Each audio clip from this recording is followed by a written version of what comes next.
Over the last 20 years, the simplification of cultivation cycles has greatly increased the seed stock, which can represent 2,000 to 20,000 seeds per square meter at a depth of 25 centimeters. This seed stock has strongly increased, in foxtail grass and ryegrass in particular. Today, for example, it is common to see sugar beet or oilseed rape crops with populations of 100 to 150 foxtail grasses or ryegrasses per square meter. In order to optimize Clethodim applications and achieve high efficacy levels, it is essential to observe the following good practices. 1. Clethodim should be applied at full dose, in good growing weather, at a temperature comprised between 8 and 25 degrees Celsius, with very good hygrometry of more than 70%. 2.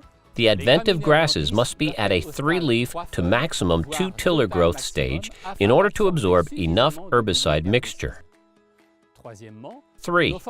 Our non-ready-to-use formulations must systematically be used with a vegetable oil, tested by our technical service and recommended on our positive list.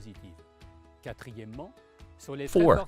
On very heavy grass infestations greater than 150 to 200 plants per square meter, we recommend adding an adjuvant to improve the penetration of the herbicide mixture in order to gain 4 to 10 final efficacy points.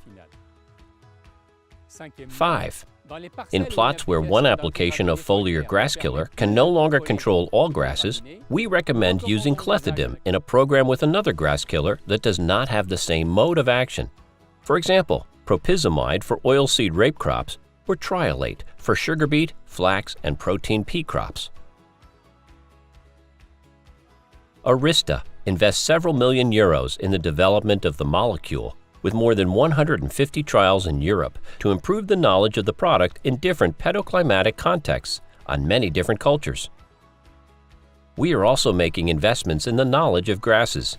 In France, there are about 10 species belonging to the ryegrass family, Lolium in Latin. 5 of them can be identified. 3 species, described as allogamous, have a cross-fertilization and can generate intermediate or variant individuals, which sometimes present different foliage as well as different, even branched, spikes. These 3 common species in crops are Lolium multiflorum, Italian ryegrass; Lolium perenne, English ryegrass; Lolium rigidum, stiff ryegrass. The other 2, less frequent ryegrass species, which are described as autogamous, cannot cross-fertilize, but they are toxic. These 2 species are flaxfield ryegrass and darnel ryegrass. Ryegrass heading may be staggered over time or synchronous for a same tuft depending on the species. We can therefore conclude that these adventive grasses are very aggressive when they are not controlled.